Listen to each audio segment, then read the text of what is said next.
80 million years ago, disaster came to a world ruled by dinosaurs.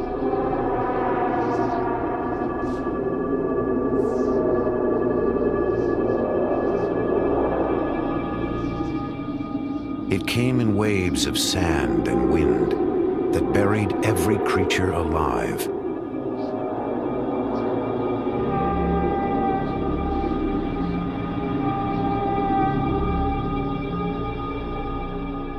For eons, the dinosaurs lay entombed in a place that would one day be called the Gobi Desert, in a country named Mongolia.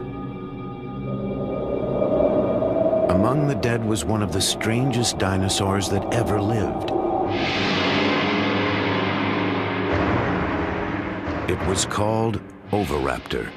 It was swift, smart, lethal. Now only bones tell us about its life and the vicious world it lived in.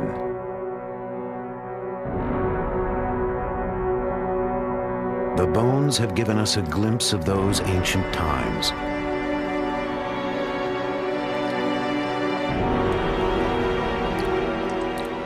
A dim reflection of life before history.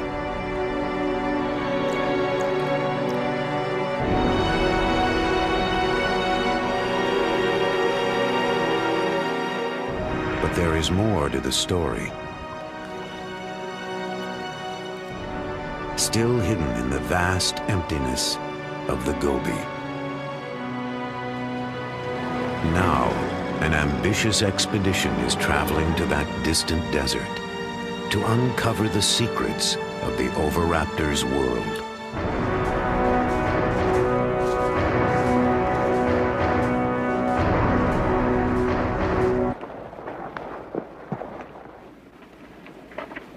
They don't exactly look like scientists. Often they're mistaken for each other. But Mike Novacek leads the expedition, along with colleague Mark Norell. They could be taken for surfers, but they're from the American Museum of Natural History. Scientists piecing together an ancient jigsaw puzzle of evolution and extinction. To me, it's so obviously important. I'm so emotionally bound up in this. I can't imagine why a knowledge of our history, of where we come from, isn't important to a human experience. Could you imagine what it would be like to live in the late 20th century and not know that extinction actually existed? There's also just a sense of discovery. I mean, every bone that we find tells us something about how the world was 80 million years ago, which is pretty neat. Just having a sense of history of what the planet was like and what the planet has gone through, I think just increases our appreciation for our own existence.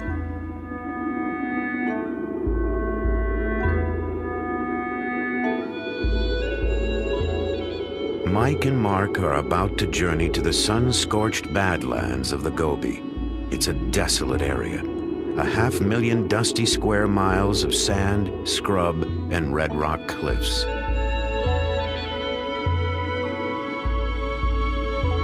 But it's a paleontologist's version of heaven, for this is where the Oviraptors lived and died, and lay untouched in the earth for millennia.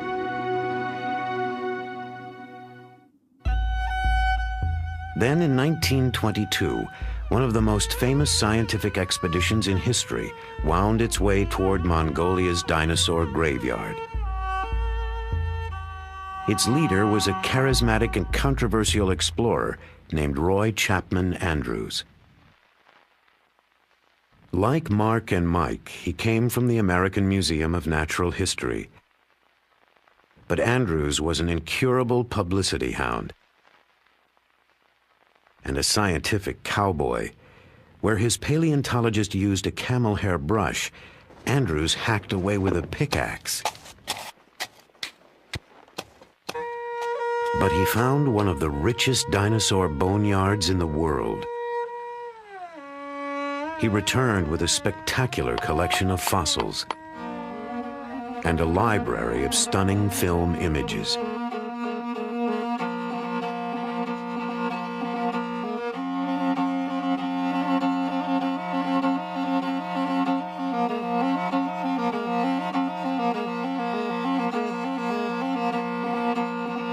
But in the 1920s, communists seized power in Mongolia. The open door to the west slammed shut. For the next 65 years, the fabulous fossil fields of the Gobi were forbidden territory.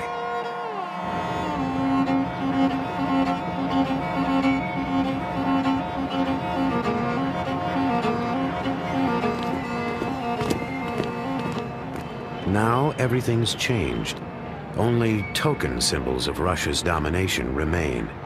Finally, Western scientists can return. What about, we don't want those onions? They rot. They rot in 2 days. So Yeah. I don't know what we're Mark gonna and Mike were among the first scientists allowed in. They're now back for their 6th expedition with the Mongolian Academy of do. Sciences. 3 kilos? 3 kilos. 3 kilos. Yeah. All right, we're ready to rock. I'm ready to roll.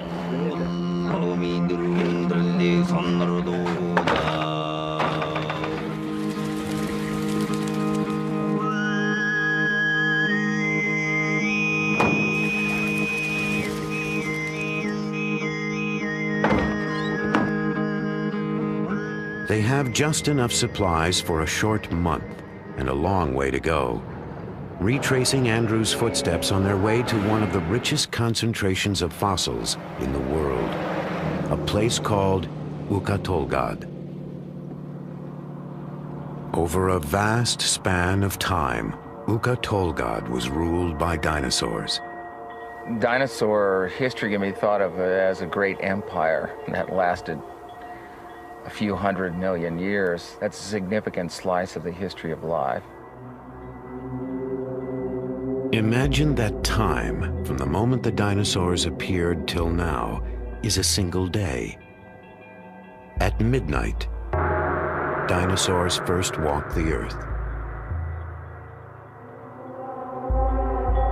They're flourishing at noon. They don't go extinct until 5 in the afternoon. Time passes. The first modern man finally appears a minute and a half before midnight. All of our recorded history takes 3.5 seconds.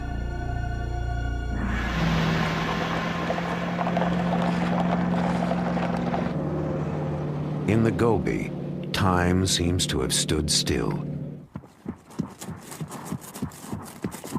The Gobi is such a big place, and it basically has no life support system. We really have to bring everything with us. So all our food, all our fuel, which we're carrying in a fuel tanker, all our supplies have to be treated like we're actually exploring a polar region. In such a vast area, success is never certain.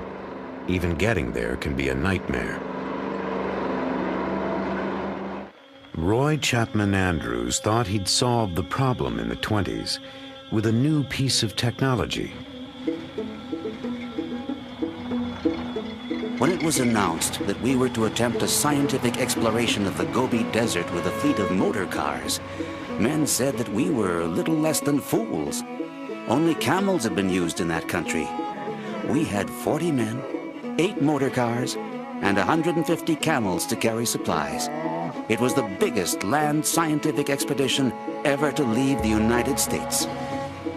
Roy Chapman Andrews. From China, Andrews headed northwest.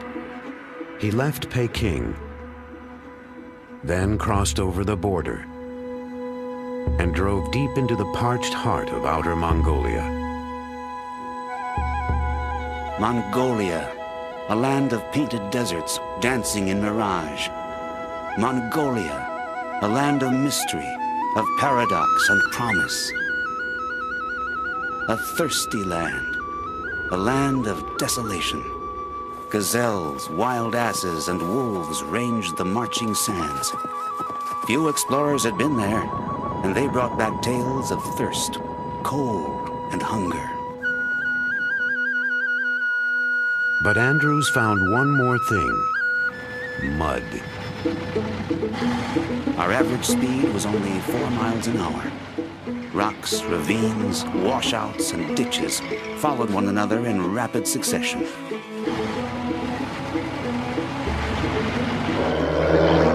one might imagine that the roads have gotten better. They have not. And even modern Jeeps aren't built for a desert like the Gobi. We have an electrical problem, and we don't know what it is. It's not a very complicated wiring plan. A Russian Jeep. It's not like a Japanese or American car.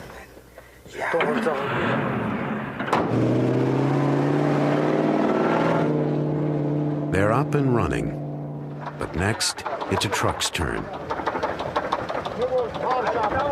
Piston, huh? We think it's piston number 6. A critical breakdown could have severe consequences.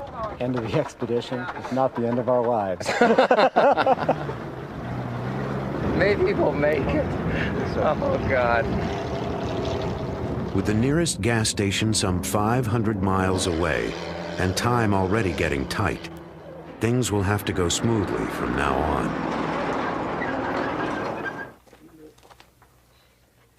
Oh, we're having some mechanical problems. We think it's a fuel pump, but we're not sure. This could be way bad. Could be. It seems to me I got this thing in there without doing the twisty deal. Maybe we'll tow it or abandon it. Abandon it. Get on with it. We can't stay here more than a day.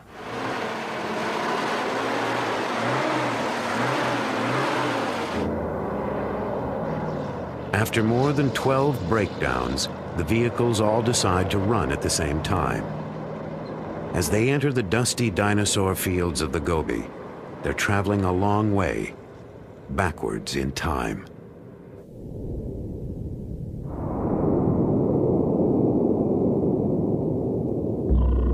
Dinosaurs first appeared some 230 million years ago in a world with a different face.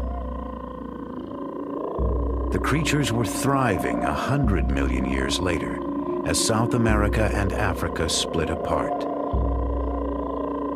About 75 million years ago, in the late Cretaceous period, dinosaurs began to disappear, leaving only bones behind. Their bones were more motionless than the continents. Then in the 1920s, Roy Chapman Andrews came to a remote place in the Gobi Desert he would name the Flaming Cliffs.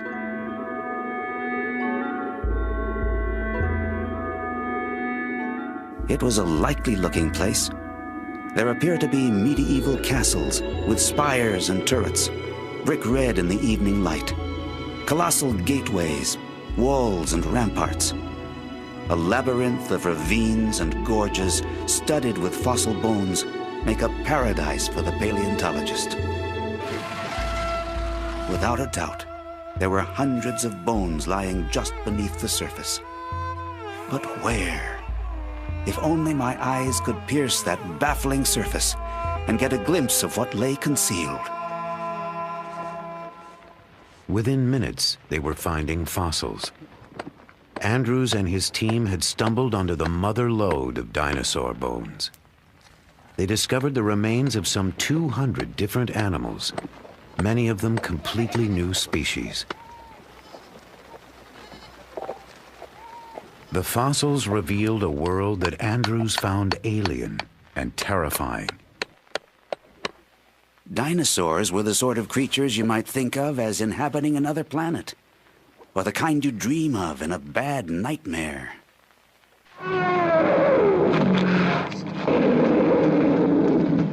It was an image our culture nourished for generations. Dinosaurs were fierce, monstrous, and not all that bright.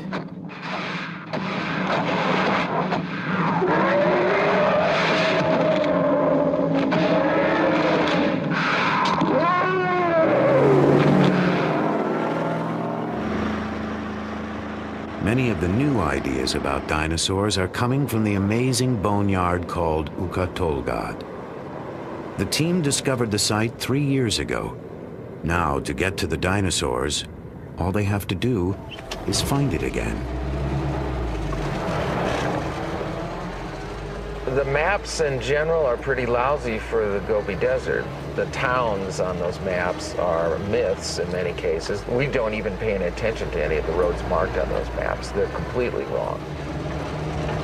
Even a satellite tracking system doesn't always help. So the satellite may know where you are, but the road you need may be in a completely different direction. So the roads here are very confusing. There are no signs, and many of them lead nowhere. Mandalobo. Mandalobo is here. So we're gonna go like this. Yeah. We're a little off course. We're not really lost. We're just a bit off course. So we've got to go this away and that away.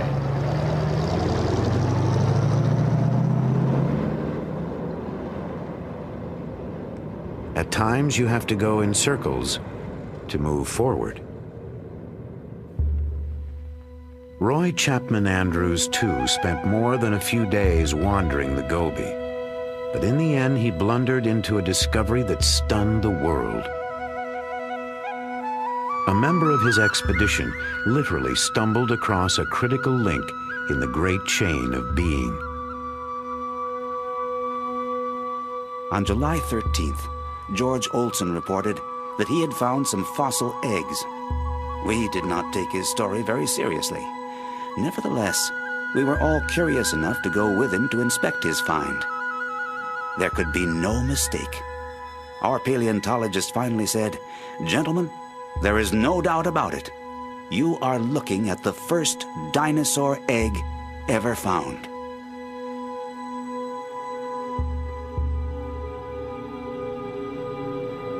The discovery made Roy Chapman Andrews a national hero. But the eggs were not alone. Lying above the nest was a bizarre skeleton, a bird-like dinosaur unknown to man.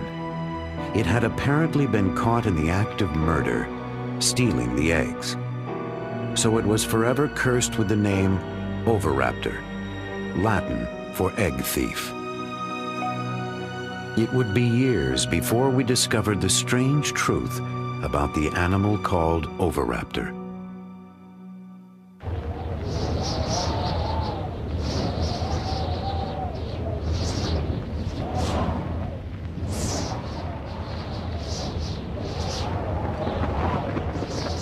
In the late 20s, the winds of change blew fiercely over the great dinosaur fields of Mongolia. That's when Roy Chapman Andrews was forced to leave the Gobi forever. We are more than ever convinced that Central Asia was a paleontology Garden of Eden. Still, we have shown the way, have broken trail, as it were. Later, others will reap a rich harvest.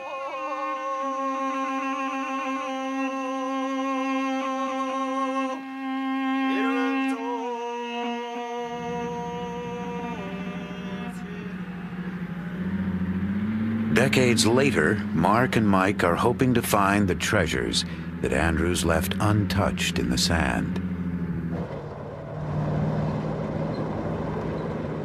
After more than a week in the blistering Gobi, they finally reach their goal, the brown hills of Ukha-Tolgod.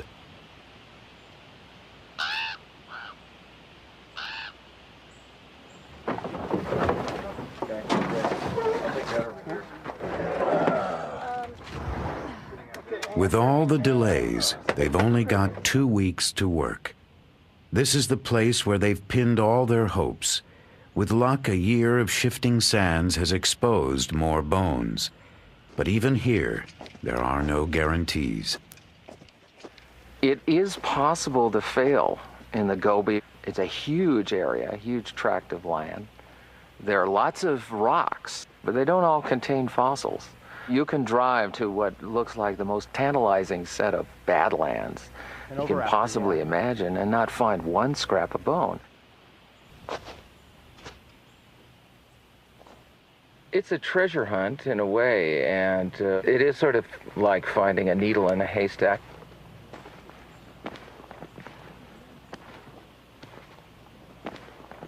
But on this day, discovery and elation are immediate. Oh, I see it. Yeah, oh, ooh, wonderful. Yes, that's nice. There's the claws. Nice. The side of the skull here. These are the teeth sticking You can see these right teeth, here. yeah. Each one of these is a socket for a tooth. Yep. Pretty big. This is the hand claw. Okay. Has this big thing right here on it. Retractor bulge. And it's a hand of an oviraptor. Got medium. They've hit the jackpot. Among their first finds are oviraptors, the creature Andrews knew as egg thief. That's it. Nice. Yeah, this is an Oviraptor. Here's a big male.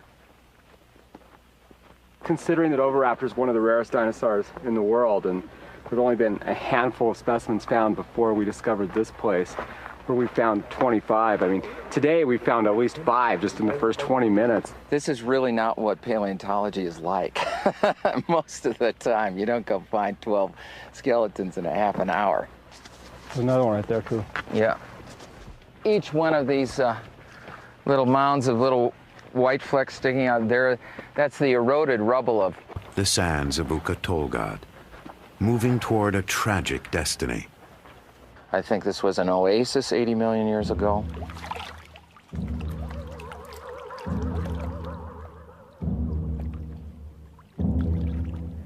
There are huge numbers of dinosaurs and other vertebrates congregating around maybe some water.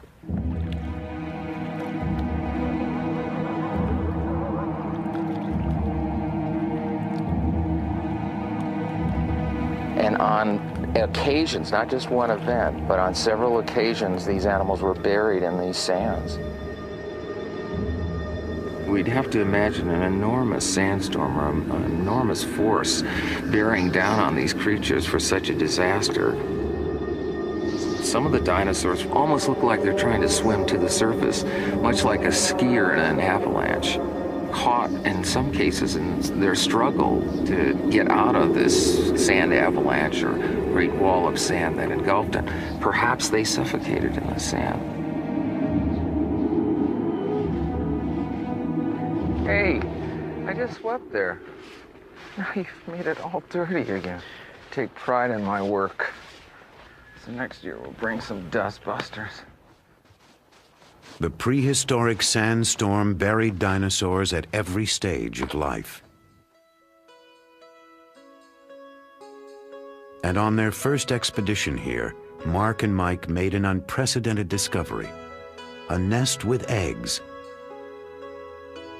And inside one was an embryo. The embryo of an oviraptor, like a dinosaur on the half-shell.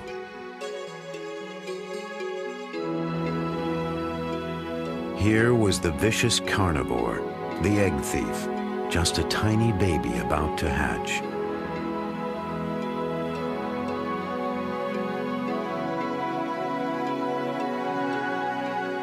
It was an important discovery, a secret moment in the very beginning of this strange dinosaur's life. This year, they're hoping to find out more about the oviraptor and its fate.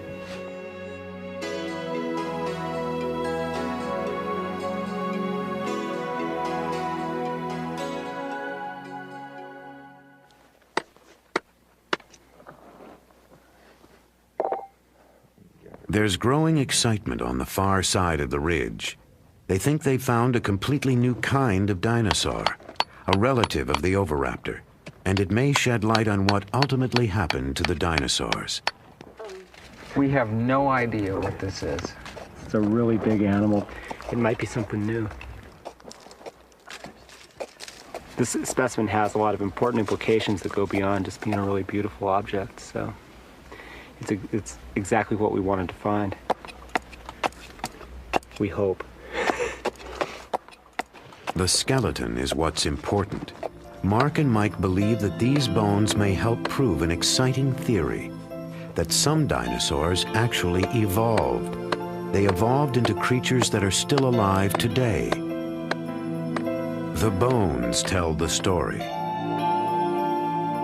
There are uncanny similarities in the skeletons of certain dinosaurs, like these. And modern birds. Almost without doubt, they shared a close common ancestor. And each new find may help prove that dinosaurs did not really go extinct, that birds, in fact, are dinosaurs.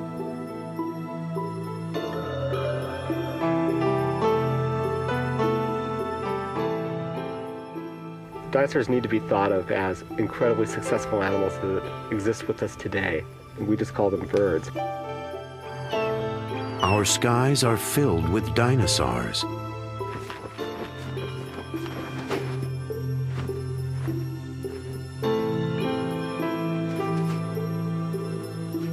It's a bad metaphor to use to call something like dinosaur-like, you know, just because it's old, obsolete, ugly, stupid, and slow. I mean, that's not what these animals are all about. I mean, it's like the swifts flying around here and things. I mean, they're a type of dinosaur, and that they're still with us now. And the closest relative to birds is these small carnivorous dinosaurs that we've collected in these red rocks.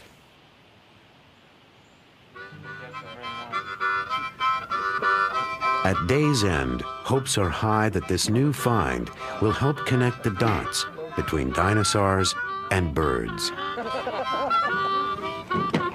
The feeling of anticipation is palpable, if not always exactly in key.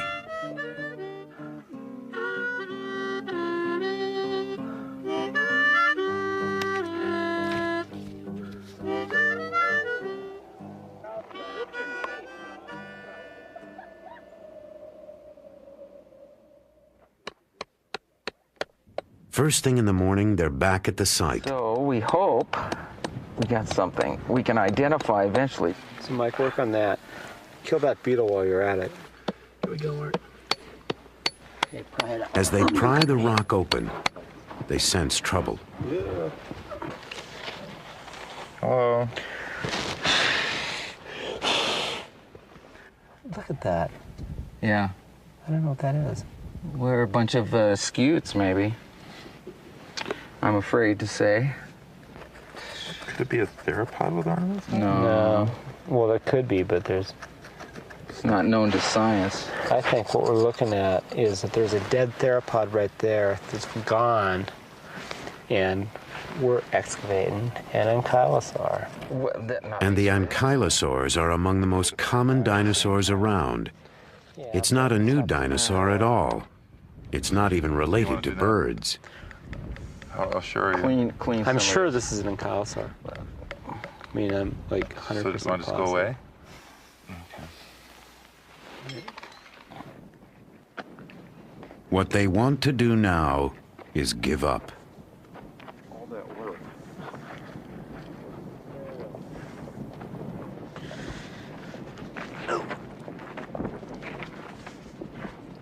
Today, the dinosaur hunters have tracked down approximately zilch. Well, you win a few and you lose a few. It's just... I don't feel too good right now. I'm tired. They've spent 2 fruitless days working in the blistering heat. But tomorrow will be another day. With any luck, a better one.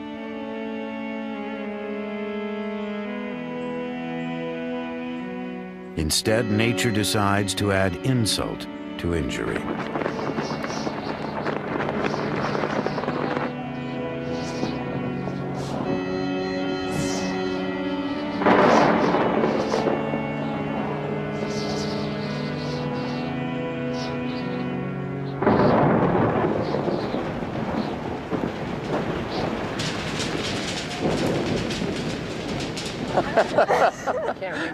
As Mongolian would say, Ik Boro, it's raining. Sounds like I'm bored.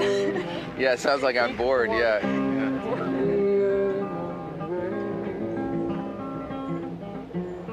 With $1 in my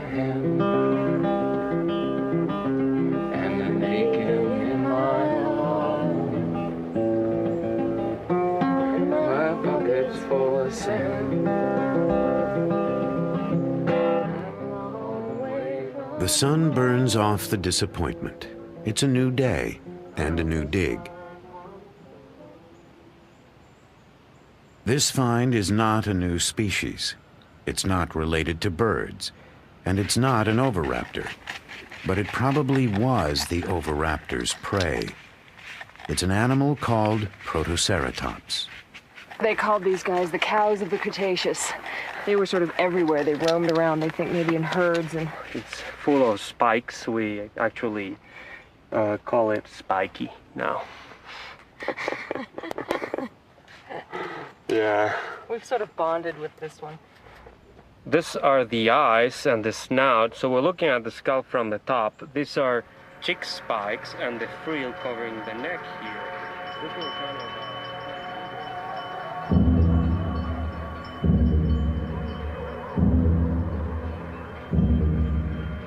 Protoceratops was a bizarre dinosaur.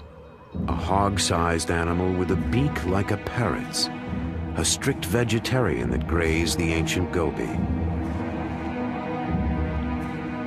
Around its head was an elaborate shield, but the shield didn't protect it from its enemies.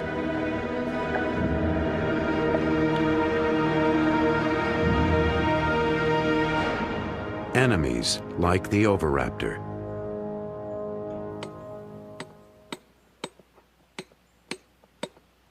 And that's exactly what the team digs up next.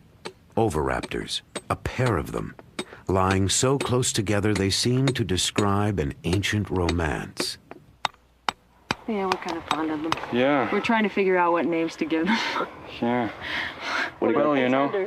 Ozzie and Harriet, Romeo and Juliet. Batman and Robin. Well, we have a hypothesis they were holding hands. They were sort of reaching for each other across the miles. The star-crossed oviraptors are given the permanent nicknames of Romeo and Juliet. So we have one hand just down here. This is the other one. Krista now is gluing another hand. And this is, of course, the neck coming up and the head and the hip bone. And over here, we have a claw. It's a long, hard process to excavate the past, but they've done it before. Over the last few years, they've uncovered a world of almost preposterous beings.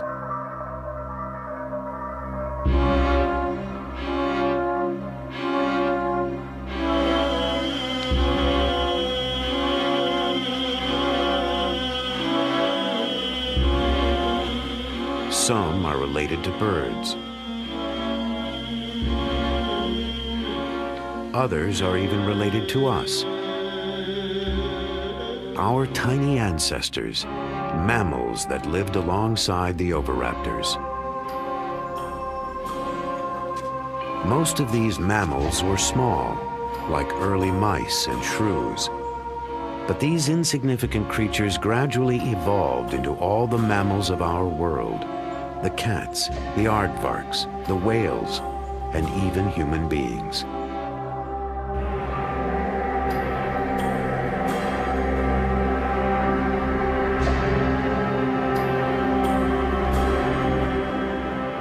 But sometimes evolution has to take a back seat to hygiene. We don't have much water here, so it's kind of hard to keep things clean. I thought I packed more shorts. For some reason, I messed up. I've got these on delicate. Yeah, personal grooming is a passion of the camp here. The team spends a lot of time making sure that they're groomed, looking their best at all times. Because you never know, there may be some formal affairs in a nearby village that you might need to attend.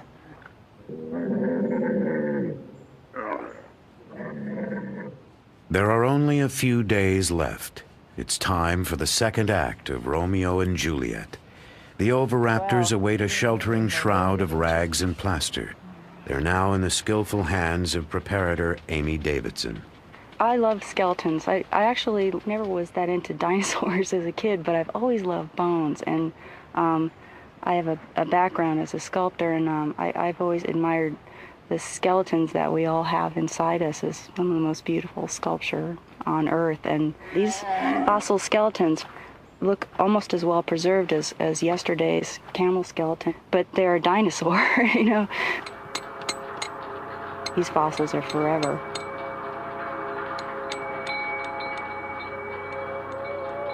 It almost lasted forever. For 80 million years, Romeo and Juliet lay together, reaching toward each other in death.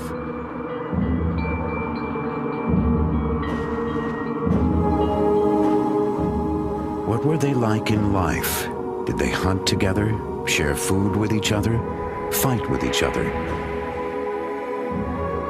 Or was this love among the oviraptors?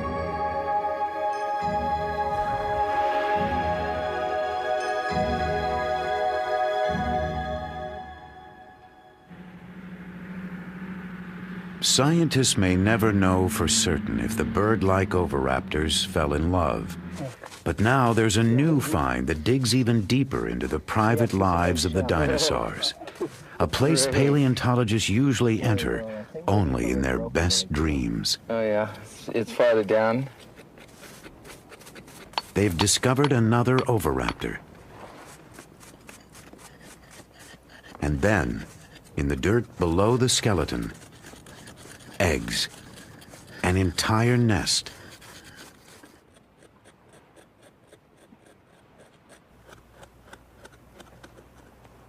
How many eggs now revealed? 1, 2, 3, 4, 5, 6, 7, 8, 9, and then 3 over there, 12. 12 eggs. All right. There's another one coming out right here. Now, this is really a great fossil find because it's one of the rare instances where we can capture a little bit of behavior that's 80 million years old. Here we have a sort of a day in the life or the death of a creature, of a dinosaur, in association with something it did during its life. This one was fossilized where it dropped, and it happened to drop right on top of its own nest. She didn't just drop there. The good mother oviraptor was sitting on the nest. They probably brought food to their nest, as birds do. And the good mother tended her eggs. Like a bird, she prodded them into a circle. The fearsome carnivore of the Gobi was parenting. So the story of the dinosaur named Egg Thief has finally come full circle. The oviraptors watched over their eggs and took care of the nest. Now they will never be seen as simply nightmare creatures again.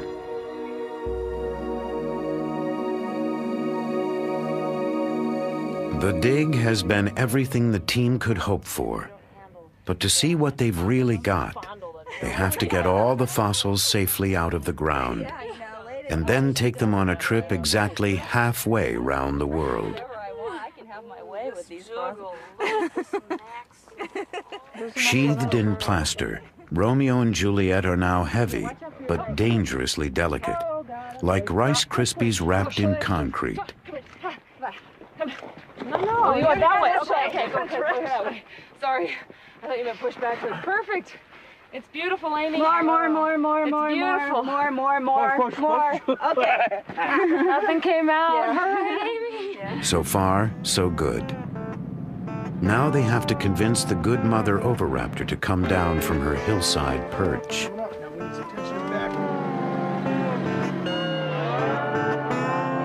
It's like moving a grand piano off a cliff.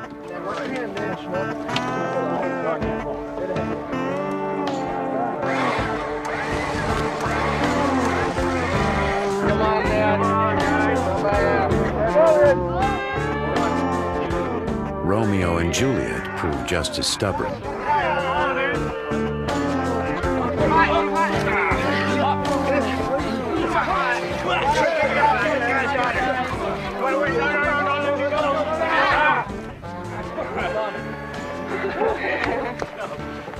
I'm happy. Just drive slowly, please.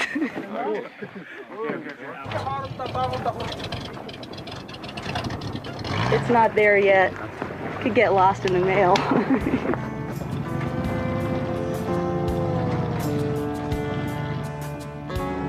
They do get lost in the mail. The good mother Oviraptor and Romeo and Juliet are trucked east.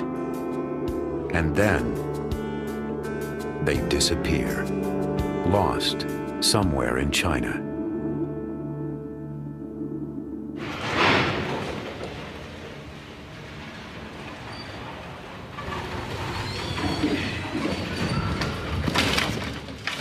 After 4 months bound up in Chinese red tape, the dinosaur fossils finally make it to their destination.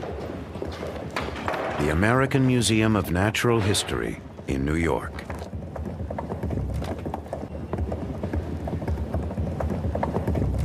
The first arrival is Juliet. She's headed for Amy's lab, where if all goes well, they'll find out what ancient secrets lie beneath the recent coat of plaster. I'm really glad this is here. This is great. From the summer in the Gobi to the winter in New York City.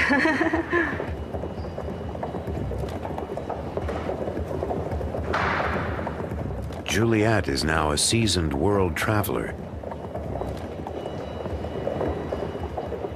After 80 million years of repose, she's the new kid on the block.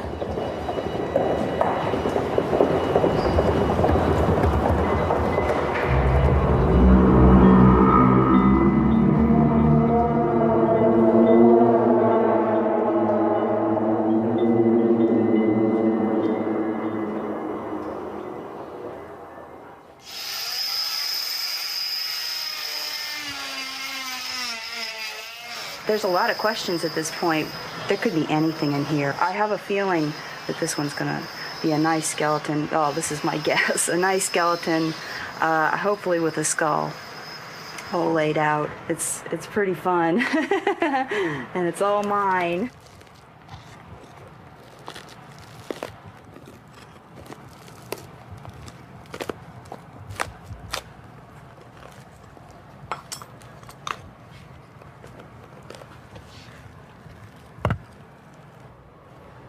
It's a tricky business. Millimeters make all the difference. Yeah, this is good. I'm really glad I didn't saw through a bone in the process. It's weird. It's just opening this little window into this world I was living last summer. Yeah, this looks good.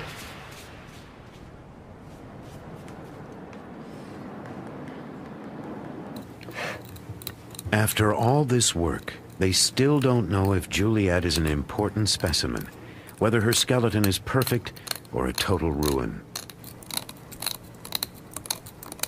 Oh, this is great. I'm really psyched because this is the skull. It does have a skull. We're really, really happy.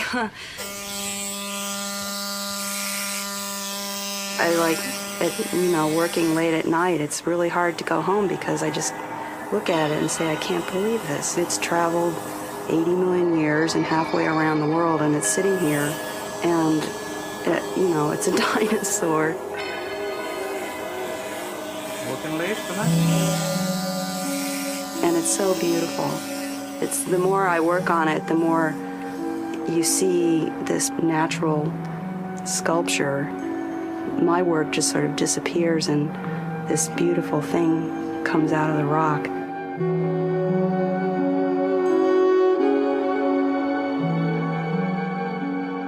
The process takes weeks.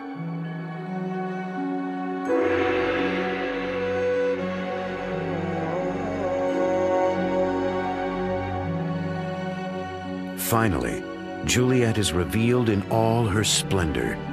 She's everything they've been hoping for. Perhaps the most perfect specimen ever found. A dinosaur for the ages. It's a beautiful fossil. In fact, I mean, I think that this is probably the best prepared and the best preserved oviraptor that's yet been worked on from our expedition or even anywhere in the world. I think we're going to have to be able to relish in the fruits of last summer for many years to come. Makes you wonder what's still out there. She's more than a pretty face. These bones will help us trace the evolution of dinosaurs into birds. Meanwhile, Juliet makes a scientist dream about the world she left behind. I think what fascinates me is the broad picture. What was it like if you were flying in a little Piper Cub over that area like some of the bush pilots do over the Serengeti? What would it look like then? All those dinosaurs and the mammals and the lizards and the goby. After 6 long summers, Mark and Mike have uncovered the hidden secrets of the goby, making Juliet's world feel almost real. You could picture a lake perhaps and some cliffs and a bunch of oviraptors on a cliff like a colony of seabirds perhaps.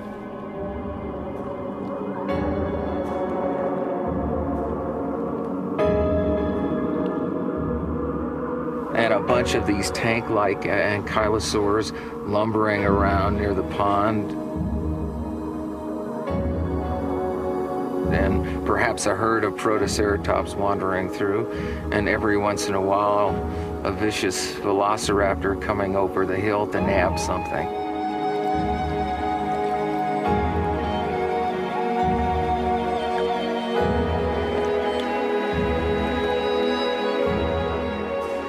And we can imagine the oviraptors, Romeo and Juliet hunting together, and the good mother minding her eggs.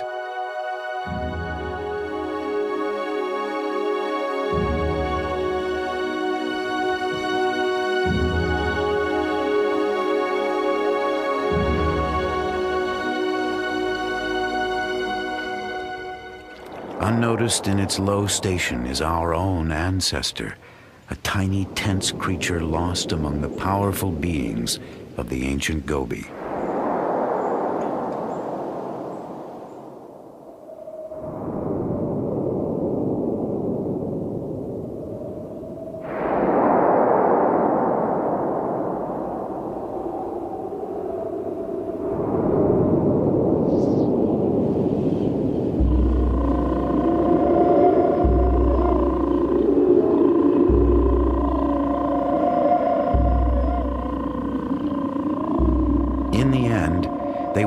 Disappear from the face of the earth, along with most of the creatures of their world.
From our perspective, of course, this mass extinction event is not a big problem because we're part of the group that survived and started evolving into bats and large hoofed animals and lions and tigers and bears, and ultimately humans.